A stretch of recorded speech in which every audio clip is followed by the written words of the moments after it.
Amy Rylance, our guest for this episode, failed one CTA Advanced Technical paper many times. It was the last one she needed to pass, and surprisingly, this exam was the one in her area of specialism. She almost gave up, but sat it one last time in November 2023.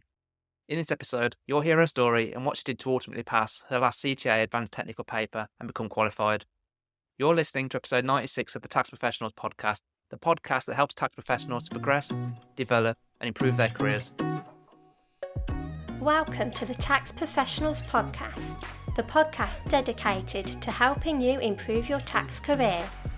Here's your host, Jack Bonehill. Hi everyone, and welcome to this episode. As you've just heard there, we're joined by Amy Rylance in this episode. Amy is an employment tax specialist, just like me, and she reached out to me in July 2023. I already knew of her though, because employment taxes is a small world, and I knew she'd started her career at Deloitte as a school leaver. I could see that she was doing well for herself.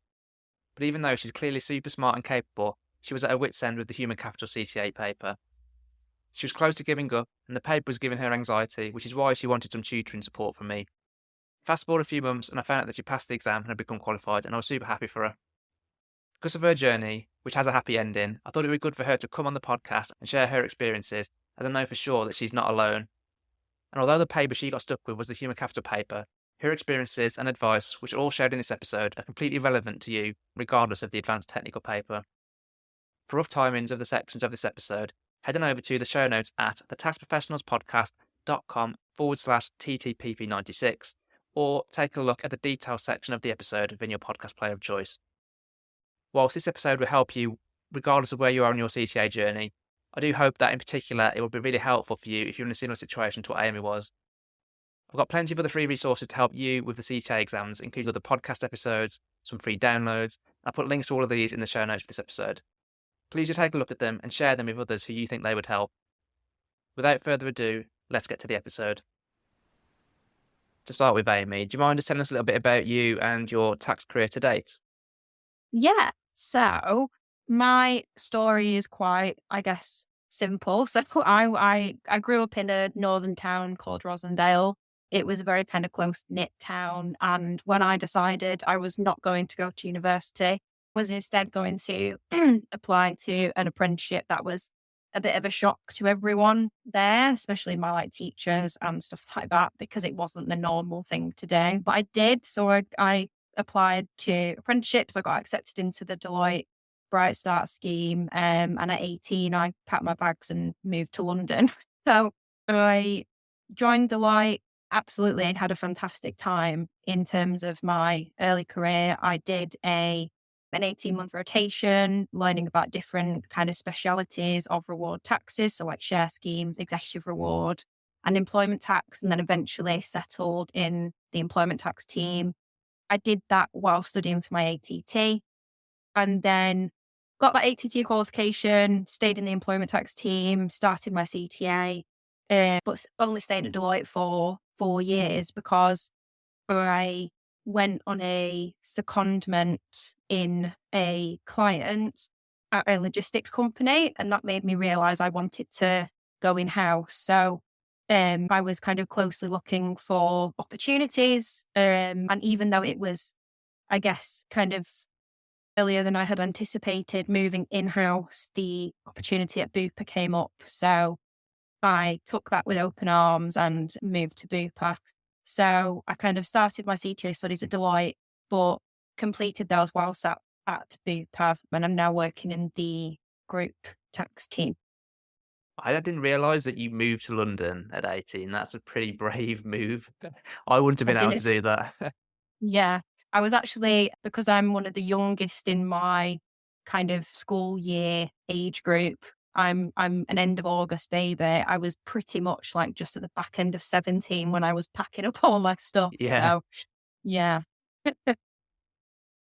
Yeah, you must have learned a lot actually then doing that. I mean, could you basically then you started working in tax, which is obviously a big thing. Moving to London as well on top of that, learning how to fend for yourself is like double whammy, isn't Yeah. it? It must have been, well, hectic initially. How did you find it all? It was unbelievably hectic, but I think I was always, I guess, kind of ready to just kind of make the next step in my life and kind of get a job and just kind of crack on with it. So I was always quite mature for my age. My parents used to say I was like a 50-year-old in an 18-year-old body. So I was very much ready to crack on. So it was overwhelming because obviously all these life skills you don't get taught when you're at school, but I was kind of ready to just crack on with it and just get going. Yeah, no, fair enough. I'm actually an August baby as well, so I'm used to being one of the younger ones too. I remember actually at college in particular when everyone was turning 18, and then I still had like 6 months to wait when people were starting to Yeah, go out to pubs and nightclubs and stuff. Not that they ever ended up being my thing, but I just remember feeling left out for ages with all that. yeah, me too. Yes, you had the exact same thing as me. Yeah, Yeah, yeah. exactly the same experience. Yeah. To be fair, my parents have never described me as being like an old person in a young body, but my friends certainly have too. So we've got that in common as well, actually. Yeah, So bit of an then, old school. yeah, yeah, absolutely. So ATT, I'm presuming you had no troubles with per se. No, zero troubles. So ATT was super smooth sailing. I completed that in 2019. It was only, guess, when I started my CTA journey that I kind of encountered some kind of challenges. Yeah, it was just kind of starting CTA after doing the ATT. I think everybody kind of took that kind of first exam, first step, and underestimated it, especially in kind of my intake and from my experience of other people sitting them at the same time as me. I kind of took it and then very quickly realized that this was a completely different level of exam and qualification and study that was associated with it. So yeah, that was a definite kind of step up. Yeah, what route were you on? Were you on like a joint pathway? Were you on the joint pathway for ATT, CTA, or were you doing it through a different route? I was, yeah, although I don't fully understand kind of what the difference is between Okay. the two. I was doing the ATT CTA pathway, Okay. yeah. So I'm presuming you didn't do an awareness paper then, because I didn't either. I didn't, no. Yeah, yeah. And so actually to go from like ATT, which I think is like, I'm gonna say GCSE or maybe at a push A level kind of level, to then do Yeah. CTO, which is like seen as like master's level. And you've never really done anything, I suppose, in between, have you? You've just made that massive jump. So I'm not surprised that you found it difficult to begin with. So what paper did you Yeah. sit first and how did it kind of all happen from there? If you can just talk us through the whole process, what happened, how you approached it, what kind of was going through your Yeah. mind and stuff. Yeah. So obviously kind of first time I took the exam. So I took the human capital papers first, the advanced technical and the application and professional skills papers, because that was, I guess, kind of most akin to what I was doing day to day.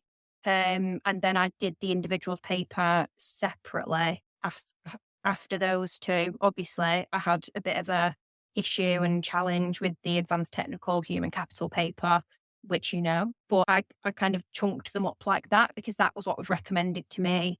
And I guess kind of the fact I started my studies when I was at Deloitte, there were so many tutorial kind of aids when studying alongside working in practice.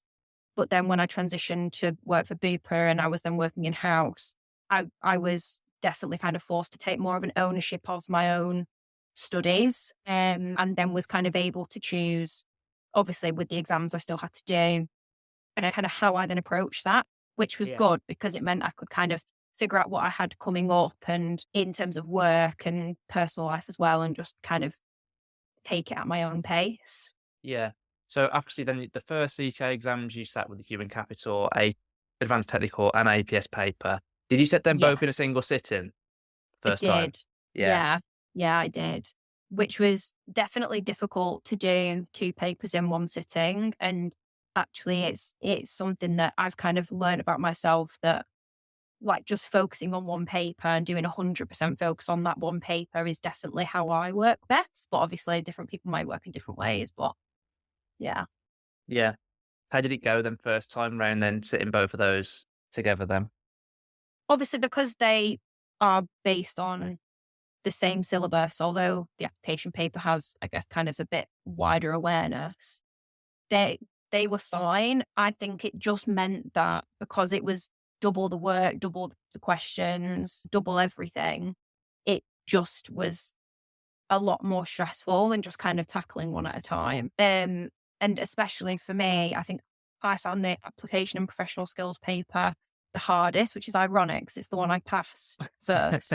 But I found that paper really hard because it's just one massive report. So it's just a different way of, I guess, kind of being examined compared to the kind of chunking up questions. So Yeah. And because yeah, how old would you have been at that point then when you first sat the APS paper? I was, I think, 20 when I Yeah. first sat that. Yeah. I'm not surprised you found that difficult then, because like obviously APS is about writing something that's like client friendly, that they're going to value and stuff. And when you're so young, like to understand what a business owner or what someone seeing you in a business is going to look for in a piece of advice, you don't Yeah. really have the real world experience to know what that looks like. So you've got that uphill battle to really learn about that as well at the Yeah. same time. I'm guessing that's what you found difficult about it. Yeah, 100%. And interestingly, when I passed that paper when I moved in-house to Booth, and it was actually a lot easier to kind of think about all that after I'd been in-house and I'd had a bit of a understanding on what a client is actually after as the client myself. So So, that was actually quite useful. Yeah. so that was actually almost like you having the penny drop then for the perspective difference in terms of how to write it, do you think, that move in Yeah. house? Yeah. Definitely, Yeah. definitely. Because I kind of was able to see it a bit more holistically rather than just thinking about what the technical answer is, which I guess is why clients go to kind of your kind of big four asking them questions, is because they want the technical answer on so that they can then apply it. Whereas that paper is wanting you to apply it and wanting you to think about the wider picture. So yeah. Interesting. So then in your job then, since you moved to Bupa, I'm guessing you got a lot more experience of people who didn't work in tax, and that probably helps them with you having that mindset shift there. Yeah, definitely. But it also means that like when I get a question in and they're asking me about employment tax, I'm also thinking about my corporate tax colleagues, my back colleagues. I'm thinking more widely about taxes and how the question could potentially be impacted by a different variety Yeah. of taxes. So yeah, that then I guess kind of was the mindset shift to then think about that paper, because you have to think about all sorts of different potential implications as well. Even if it's just like 1 mark here, 1 mark there, they kind of want you to be able to explain it in a kind of client friendly way, but also kind of think about the wider implications. Yeah. Because obviously most people are not going to have the luxury of being able to move in house to have the penny No, drop yeah. like you did. What do you think, like, then you would say to people then who, because obviously you work for Big Four first, so you've Yeah. lived your life for a period where you've had the mindset of a Big Four person advising a client, and then you've flipped over to the other side. So like if you were still in your Deloitte role, what would you say to yourself? I suppose maybe that's a good way to put it. Yeah. What I would probably say is, and it's like easier said than done, to be fair, but is kind of just take a break, have a cup of tea, and then come back and read it and just think, if I was getting that answer, would that give me everything that I need? Like, would I then be able to take that away and kind of practically use that and understand it? Or actually, does that just give the technical answer, which isn't necessarily kind of client friendly? Would a client even understand it? Because sometimes the technical jargon we use and technical terms needs to be explained properly. And I think that's how you kind of maximize passing that paper. Yeah, yeah. When I was doing like APS and that's and even when I write client advice now, I almost like to think like, if I explain this to my family or a friend who doesn't work in tax, would they have any idea what I'm talking about? And Yeah. if I think the answer to that is no, then it's too complicated. It's not even necessarily that it's complicated, right? It's just that we're using words that wouldn't make sense to someone that doesn't work in tax. Because there's a lot Yeah. of jargon and words that mean very specific things in tax, right? And acronyms as well on top of that. Yeah. And we just end up using them like without even thinking about it. And to stop yourself Yeah. doing that can be quite tough, right? Yeah. It absolutely can. But I think that's why kind of taking a step back and giving it a read over, and also asking yourself, like, would I pay for this as well, is one question that I used to ask myself, because obviously you're kind of being asked to write a paper, which effectively any client could ask you to write. So asking yourself the question of, would you pay for this, is probably a reasonable question to ask, to like see if you're actually getting it right, you're actually hitting the nail on the head. Yeah, yeah. So that's advanced APS then. So obviously the main focus I wanted to today actually was the advanced technical one, because I know in particular you found that one a bit more Yeah. difficult overall. And as you said, you actually passed APS first, even though you thought you found that one more difficult initially, which is Yeah. completely ironic, isn't it then? So I'm guessing then, like, the first time that you didn't pass human capital, advanced technical, that you probably felt quite gutted for, 'cause it sounds like you were more confident on that aspect. Like, what was that all like then? How did it go down? It was a definite shock, to be fair, purely because it's so akin to kind of what I do day to day. I wasn't expecting to have such a challenge with this paper, but I guess kind of seeing the pass list as well compared to the other CTA papers kind of made me realize after I'd failed it that first time that this was going to be an uphill battle, and it gave me just a bit more of a realization of the work that would be involved to get there. And it just made me realize, like, wow, this paper is definitely going to be an achievement when I get there, but it's going to be hard graft to get it done. Yeah. And I think first time that I did take that paper, I definitely underestimated it. So that's one thing that I would say is, like, anybody going into starting their CTA journey is, don't underestimate the paper. Yeah. If you're saying then that you underestimated it, then does that mean you think you underprepared in hindsight then? And, how Yeah. how did you prepare first time then? Because if you were underprepared, like, what did you do? Was it lack of time? Was it just that you weren't doing the right thing? Like, how did you end up being underprepared, I suppose, for that exam? Yeah, I think because I approached it in the same way that I approached my ATT papers, which are very much they're much more surface level in terms of the knowledge that you're having to kind of explain and answer your questions relating to, whereas the CTA goes into so much more detail. So when I was revising, I was making sure that I understood the kind of key themes, and then thought that anything else that I'd kind of learned when I was in practice and answering client queries would be enough to then see me through. That obviously very quickly changed, and I realized that this paper is definitely not the same as ATT. It cannot be taken the same way as ATT. Yeah. Just knowing the kind of overarching topics and the overarching themes is not going to get you through. You have to really have that in-depth knowledge. And obviously it's what everybody tells you when you're kind of going into it. They're like, don't treat this the same. This is a very different paper. But you just think, oh no, it's going to be fine. But obviously then that's what changed between my first and second attempt. It was very much like a reframe of, okay, I have to get into the detail here. I have to understand it on a really granular level. And even more so when obviously you were tutoring me for the most recent sitting that I passed, I kind of had to drill down even more to not only kind of know what was being put in that revision material and be able to kind of regurgitate it, but truly, truly understand it, so that when you're reading a question, you kind of know what you need to say, you know what kind of points need to be hit. Yeah, yeah. Just before we talk then about, like, I suppose the difference in approach and mindset and stuff then, because it sounded like actually that before you even sat the human capital paper for a first time, that you were expecting it to be difficult and expecting it to take a bit of time. Did you Yeah. expect it to be as difficult as it ended up being for you in the end, I suppose, or more, I suppose?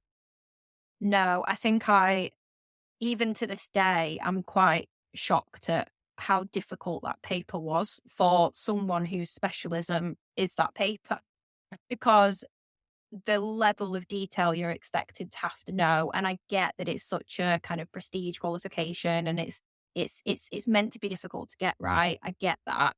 But I still was not expecting it to be as hard as it was. And I think that's just then a credit to anybody that kind of sticks it out and manages to do it and manages to get through that particular paper. Yeah. Because it is just unbelievable when you look at the pass list and it's like 8 people. Yeah. You obviously were expecting it to be difficult then, not as difficult as it ended up being. But, like, how did you keep motivated through that period then? Because I know that you ended up taking I called it a break. I think you ended up saying to me in the end that it wasn't more of a break. You just thought, like, screw it, I'm not doing it anymore. But obviously you came back fighting. Like, what happened then? Like, how did that kind of change and evolve over time? I am a very, very determined person. Where I got to it was effectively this is going to be worth it for me long term. Like it's such kind of short term pain for long term gain, in the sense that, you know, I'm having to make sacrifices now, albeit I'd like to explain that, you know, I didn't completely sacrifice my entire social life. I made sure that the most recent time I did it, I made sure I had that balance, but we can kind of talk about that a bit Yeah, later. yeah. So yeah, just kind of keeping myself very much accountable to keep going, keep trying. And I always said to myself, I would keep going and keep trying as much as I possibly could until my exams basically expired, at which point I would probably say, okay, it might not be worth it now because I have to redo an exam. But that was in my head, the like point I was willing to go to before I then was prepared to say, okay, enough's enough.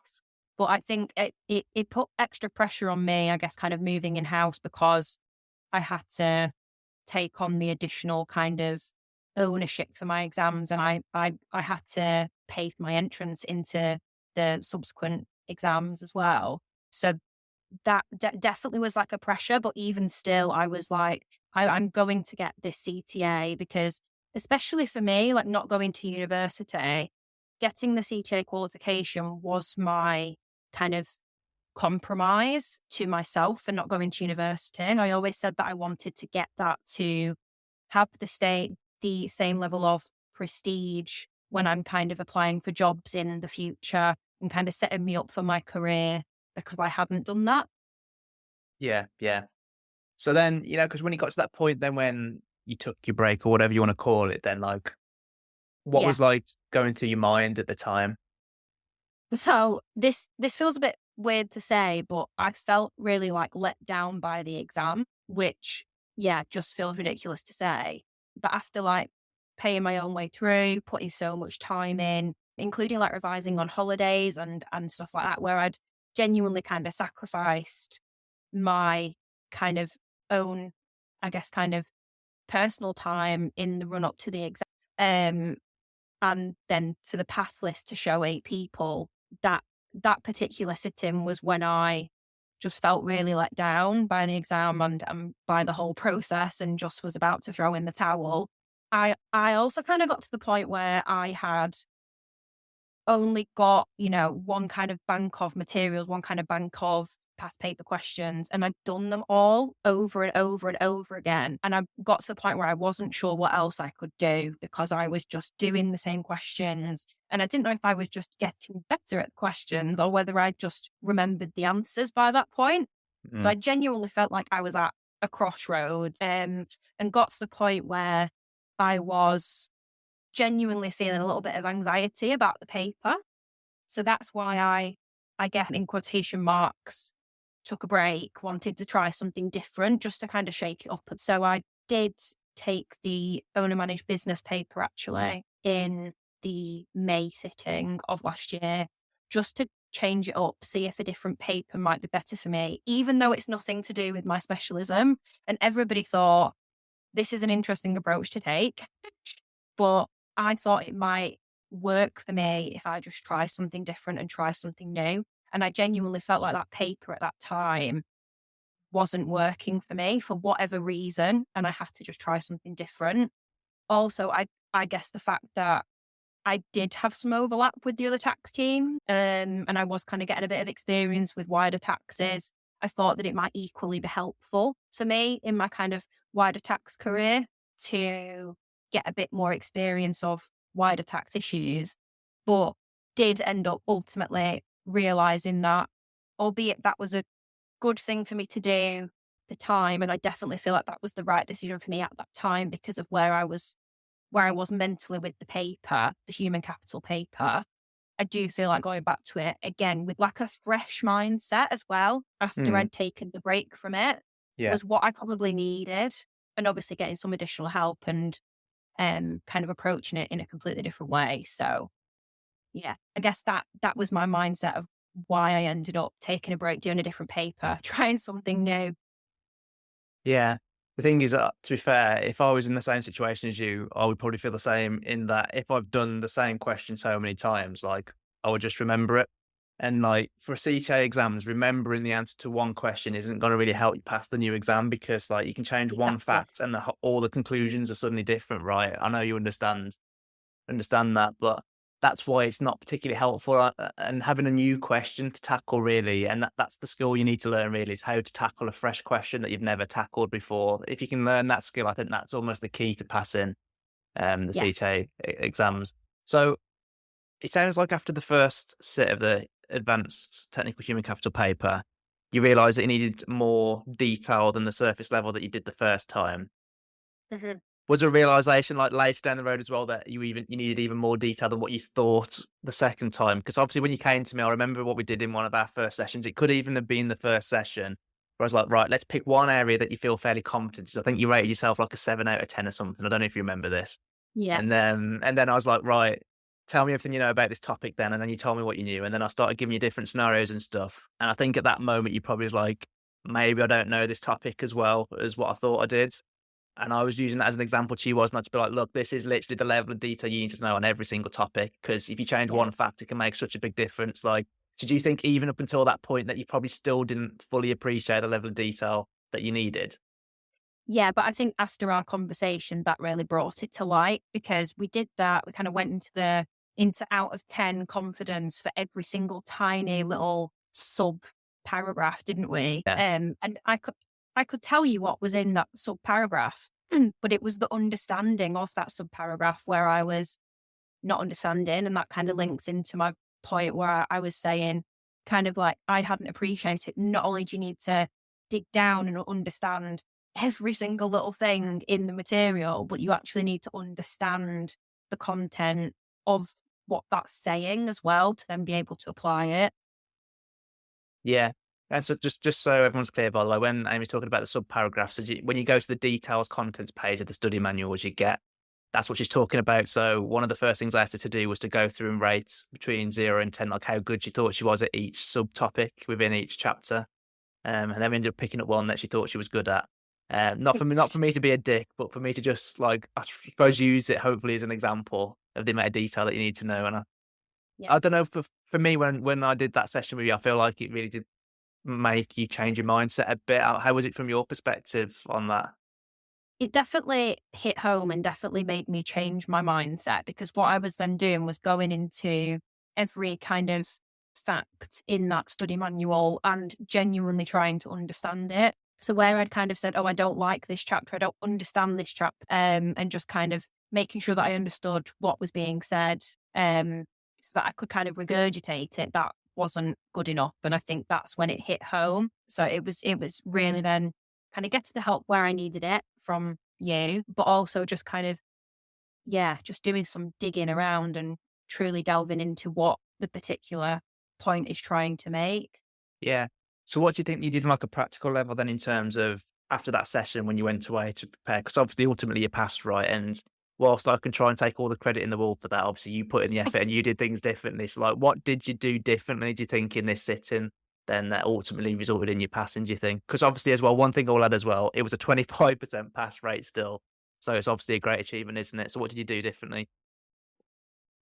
So I, again, was doing those past paper questions that I'd done multiple times before practice, but I also was basically like talking to people around me and saying like, does this make sense? Do you understand it? Do I understand it? Which I guess was new, and my partner probably thinks he knows far too much about what I do now. But I think doing those questions and kind of then delving into the like mark scheme, and again trying to link it back, trying to understand it, trying to really get the granular detail of what they're trying to say and why they're saying it as well. Because sometimes you see like a point in the mark scheme and you're not sure why it's there. And we had multiple of these when I was talking to you about, I don't understand what, like, why this is part of this particular mark scheme. I think just trying to truly understand was again what I did differently. But I still did those past paper questions because I truly believe that doing past paper questions and practicing what kind of points you need to hit is how you pass these exams. You can't just kind of read all the material. You can't even really just understand all the material without doing past paper questions, because it's not only kind of knowing what to include, but it's the timing as well. It was so kind of time pressured. I did lots of practice on time management. And even then, still in the exam that I took, still kind of fell slightly behind. But if you're kind of prepared to potentially fall slightly behind, you can just catch yourself back up. Yeah, it was just going into that exam feeling like I was just overly prepared. And I kind of got to the point where I was like, if I can go into that exam and feel like even if I come out and I've failed it, I've done literally everything that I could, then that is as much as I can do. And I think getting to that point, just doing everything that I possibly could was what made the difference. Yeah.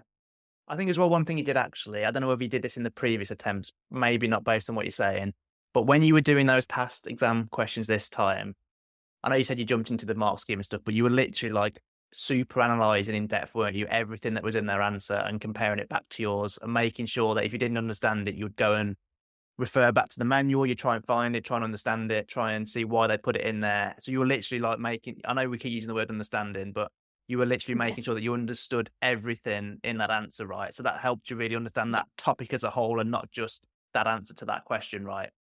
Yeah, exactly. And also, like, even kind of where they've phrased something in a particular way, making sure that what you'd said, which was equivalent, the way you'd said it would have got you the marks. Because quite often I would have actually put something down and it might not have explained it enough to then get me the particular mark. So it's making sure that you're kind of going into the level of detail that is in the answers. So I was kind of learning from the practice answers as well. I know we spent a lot of time on the past exam questions that you came, didn't you, with the ones that you didn't understand the answer to, even when you tried to, right? But that meant you did loads before and without me that you managed to get to the bottom two fully. Did you still go back and like sweep up any topics that wasn't covered by any of the questions? Because I know with human capital in particular, like there's not as many as there is as many past questions as like there is for personal tax and corporation tax, because those exams have been around for like years and human capital hasn't. So there's a limit, isn't there? Like the questions don't cover the whole material. So did you like double back and make sure that you did understand those topics that you hadn't got exposed Yeah, to through the questions as well? definitely. So I kind of did a bit of a mark on my detailed chapter breakdown to mark the particular topics that weren't covered by any of the past paper questions that I had. So I made sure that I kind of looked at those again in like super detail to make sure that if a question did come up on those, I was then able to answer it. Even though I hadn't done a past paper question on it, at least I understood the topic itself to then hopefully be able to get enough marks in it. That's how I approach those ones. Yeah. So going into this exam then, by the way, at the time that you passed it, did you feel more confident going into it after being, I suppose, bashed a few times with some unsuccessful attempts? I definitely felt really nervous because I felt a lot of pressure that I guess kind of my upcoming wedding, the fact that I kind of wanted to just have this behind me. And I definitely wanted to make you proud as well. So definitely felt nervous, but I felt in terms of the content, the most confident that I had done going into that exam.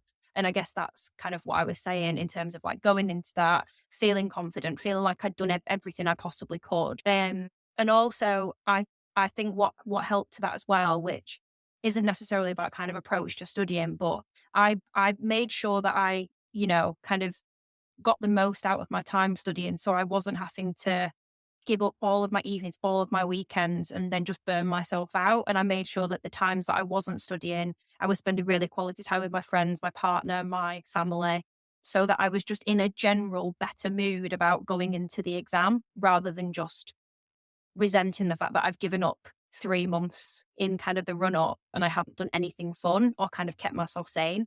Yeah. Yeah. So it was a definite balance. Yeah. This is not going to be a perfect question to answer, but like, obviously there was maybe two different things you did this time really is you approached the technical content in a different way. Yeah. Did you also approach the mental side in a different way too? Or did you always make sure that you had that time when you were doing your previous attempts as well? I attempted to do it in my previous attempts, but I definitely didn't do it as well as I did it for the sitting in November. So that's probably because I was forced to, because there was a load of moving parts in the run up to the November paper.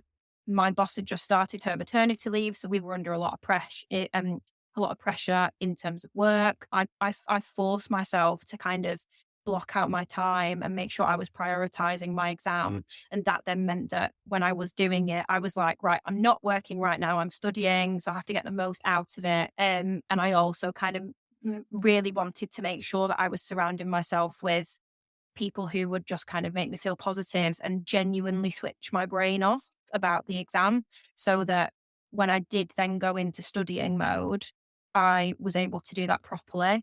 And one thing that I think I mentioned to you when I was doing it was like actually getting out of the house, getting away from my kind of immediate family here, so that I kind of was able to truly switch my mind into study mode. So I utilized my like local residence lounge or like library, so that I went there and I studied, and then I came home and I was able to compartmentalize those two very different things. And that was definitely what I did differently sitting, and worked wonders. Yeah. In terms of efficiency then, because, well, let's face it, everyone knows that you need to put a lot of time into CTA, but I think Yeah. some people take it too far. So I actually spoke to someone this week and they were literally studying like for hours every single day and like fully on weekends too. And I think when you go that far, you actually end up going too far and too Yeah. extreme. And I think actually if people realize that you can use your time that you have much more effectively and efficiently, then that's going to reap much better rewards overall. I think because one, if you've got if you got a 3 hour study session and you just read the material, or you've got a 1 hour session where you've absolutely smashed it in terms of maybe done some question, analysed the answer in loads of detail to make sure that you're right, and you were fully focused in that hour, you probably want to get more from it in that hour, and then you've got another 2 hours back that you can enjoy and work on the mental side of things. What if you need to? Like, where do you sit on all that? How what have you got anything to add at all? It's it's really important to kind of figure out some sort of priority to your studies. So kind of similar to what you just said, in terms of like making sure that the time you are studying is like genuine, like the best use of your time. Because yeah, you can just continue to go over every single topic and, read and even do questions on every single topic. But the way I approached it this time was focusing on my weaker topics, which is kind of how we started my study journey with Mm. you. It was kind of looking at those weaker topics, and yes, going back to the stronger topics, because I definitely needed to know more than I already did, but just kind of putting that focus into those weaker topics. And I think one thing that I definitely struggled with, and I don't know if other people do as well, is I sometimes do one of my stronger topics just to feel better about the fact that I've like done a question well. But actually just like very much realizing that it's just not going to help you long term. And actually focusing on those tougher topics and the ones that you're kind of less confident on is the best way to target. Because like thinking about the APS paper as well, the fact that I hated that paper, I found that really, really difficult. And I put all my effort in there and I passed it. First paper that I passed. I think really putting the effort in and hammering on those papers and those topics that you're less confident in is probably the best approach, because then on the topics that you're more comfortable with, yeah, you're putting in less time, but it's because you're already comfortable with them. Yeah, yeah, and that's better in terms of efficiency, isn't it, as well? Yeah, yeah, Yeah. definitely. But anyway, I suppose if I was to summarize just what my advice would be on this anyway, is don't necessarily focus on the time input that you put in, and try and focus more on the output, like how much have you actually learned in that session? Because if you do that, then I just think you'll get a lot more out of it overall. That doesn't mean you do very little in terms of studying. It just means that you get the balance right, I suppose, and not waste time doing silly things that are not making you happy, that you're bored or maybe miserable because all you've done is study all week. Stop doing that. Spend some time on doing something less efficient, and then get some time back to make yourself happy again. Because you can't go into these exams miserable. Like it just, it's not going to help either, is it? You need to go in with No. the best positive mindset that you can, acknowledging that it's still difficult and that you might be nervous, but you don't want to go in there after 3 months of being miserable, because it's just not going to help at all. No, definitely not. And I mean, what I used to do as well was tackle my absolute worst topics when I knew I had plans in that particular evening or on that day, because then it almost felt like a bit of a reward to tackle through a topic you hate to then be able to celebrate and kind of spend some time and feel like it was then worth it. Yeah, yeah. Yeah. And to be fair, like if you were doing say one question and then one analysis of the answer, Mhm. you always want to get through it quicker if you know that once you've done that one thing, if you're only doing one, that you can then go spend Yeah. time doing other things, don't you? Because you just want to get through it. I used to do that at uni. I'd be like, "Oh, I want to get through this chapter, make sure I understand it." I'd do that, and then I would like spend an hour or so on Xbox or something, just to give yourself Yeah. that reward and keep you going, focused. Yeah. And I actually did do that. So I actually kind of split out my study time into topics rather than time. So I'm like, okay, on this day I'll do my questions on this chapter and this chapter, and then I'll be able to go and see my friends. So Yeah, actually, if I managed to do those really quickly, or if I needed to spend more time on them, then it kind of swings in roundabouts. But I kind of figured out how I was going to study and kind of based on chapters and questions and topics rather than time to be like, I'm going to go and study for 4 hours like that just study walk for 4 hours. yeah, yeah. You've always got your output. Then I don't know what you would have measured. Then would you have measured like once you felt like you understood it? Was that your benchmark for knowing you were done? So what I used to do was do a question and an answer if the particular topic had a question associated with it. A question, do the answer, and then kind of then go back and anything that I didn't get right from the answer, make sure I then understood it. Or if there's anything from that particular chapter that wasn't covered by the question, go over those. So that's how I tended to approach it. Yeah, and then you got an easy end sight then as well, haven't you? Because the thing is, when people do it with like time, let's say you want to sit down for an hour, you could sit there for an hour and keep looking at your phone every 2 minutes, couldn't you? And like get nothing out of it. Yeah, yeah. So Some like days that's I what, actually left my phone up in my flat and went yeah, downstairs to best thing study. to do. Yeah. Yeah. So looking back then, if you could think of like what the key differences were between your unsuccessful and successful attempts, what do you think they were if you could summarize them? I think that two kind of key things is mindset and accountability. So kind of all of what I've kind of linked in throughout this kind of podcast. So priority, you got to make it a priority regardless of kind of what's going on. This is the most important thing that's going on at that particular time. You kind of have to just tell yourself that because it is. And that's the only way that you'll pass it is by making it a priority, getting good balance between studying and kind of everything else going on in your life, making sure that the time you're studying is quality time, and then kind of, if you need to, not being afraid to kind of start afresh with materials or even ask for help with like people that you work with or a potential tutor, but just being open to actually, if you're determined to do this, then mindset and accountability. And if you need someone to help you with those two things or to kind of reshape your mindset or keep you accountable, then not be afraid to ask for that. Yeah. And where do you stand then, by the way, on tutoring then? Because obviously you ended up being tutored by me in the end. I'm guessing that was the first and only time you ever went through it. It was, Where, yeah. where, where do you think is like the time and place for people to consider that? What I would say is probably don't wait until you get to the point that I was at, which is just kind of like, I'm losing the will. What I would say is if you feel like you're encountering a bit of a wall, and it doesn't have to be formal tutoring, right? It can just be kind of asking your colleagues to help on a particular topic because they may have done the CTA. But I think I'm definitely a massive advocate because I don't think it's a bad thing to just ask for help. And I think kind of that is someone directly there who is able to keep you accountable. So I do think that that was one of the big things for me where you really helped me kind of help reframe how I was thinking about the exam. You kept me accountable. And I didn't want to let you down. So that kind of definitely helped me not only just do this for me, but do this for you, which obviously I'm not necessarily doing this for you, but it kind of gave that extra layer to doing the exam. Yeah. It's actually Does that really make sweet sense? that. Yeah, you've never said that to me before, by the way. I don't think anyone's ever said that to me before, by the way. It's actually really nice. That's how you actually felt? You also didn't want to let Yeah, me down at the same genuinely. time? Yeah, yeah. Yeah. Oh, that's really nice. Well, there you go then. If you wanna make sure you pass, get someone that you feel like you're gonna let down and make sure that they're there all the time as well then. That's the trick. Yeah. But yeah.